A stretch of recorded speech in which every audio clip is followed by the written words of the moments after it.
So it's finally come to the point where you're going to be laying your turf. Exciting times. Now there's a couple of things to consider. If it's going to be hot, you want to start nice and early, get the grass down and get the water onto it straight away. And if it's been wet, because this is cut fresh for you every day, there might be a delay coming out of the farm because they can't cut it. Now, when I started laying turf, it was just get the soil ready, lay it out and water it. And I had great results. But for even better results, I use Sir Launcher now. It goes underneath the turf before you lay it. A little bucket like this, 3 kilos, will do 100 square meters easy.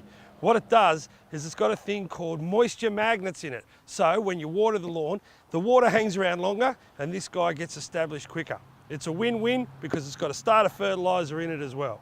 So how do we apply it? Well, light, and I like to go over it both ways in both directions so I know I've got a nice even coverage.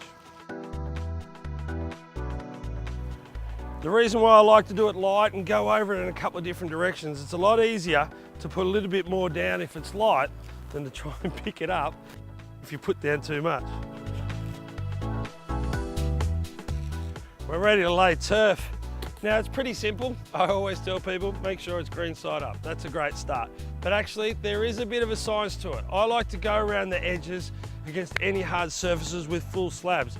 Brickwork, concrete tiles are going to heat up far more than any other material. So the grass that's hard up next to it needs to be strong and robust. If you've got little cuts on the edges, they're going to dry out quicker and easier. Big pieces like this, you've got the best possible chance of taking.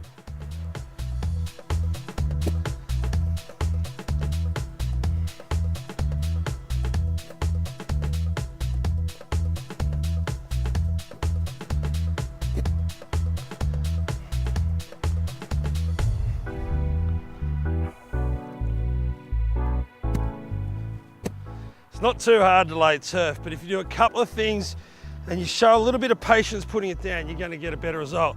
The first thing is I like to get them nice and butt next to each other. It just means that there's less air in these joints, less chance for them to dry out. And if you have a look at this, it's kind of like a brick pattern. I'm starting with halves and then the next course I'm starting with a full. And that just means it breaks up the lines, so it looks better straight away. And if you do get a big downpour of rain, it's not going to wash everything away. If you're working on a slope, it's really important that you work across it. If you get a heavy downpour and all your turf is sloping down towards the bottom, the water and the turf will pick up speed and everything will move on you before the root system gets established. On a nice flat area like this, it's not so important, but aesthetically, it just depends on where you're looking at the lawn, because for the first couple of weeks, you're going to see a few little lines. I'm going across this way because most people are entering the building that way. With warm weather, I recommend you start watering even before you finish laying. It means the grass won't dry out, it'll also keep you cool. But get water on it ASAP, no matter what the temperature.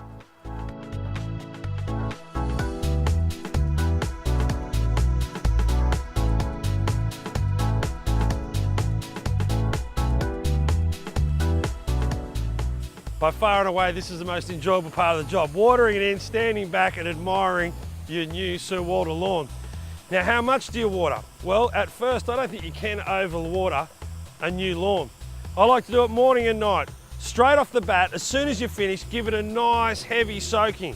I like to get it so wet that when I walk on it, I can hear the whoosh, whoosh, whoosh. And that means that the turf's getting contact with the soil and it's not going to dry out on you. On the hottest of days, if it looks like it needs a water, it does. And I reckon for about the first month, you can't overwater it. Good rule of thumb is if you try and lift it up and it's already knitted and it won't budge, that means the roots have taken and you can start to back off from the water a little bit. As far as long term, I only water my lawn when it looks like it needs it. For a good looking lawn like this, find your nearest Lawn Solutions Australia grower.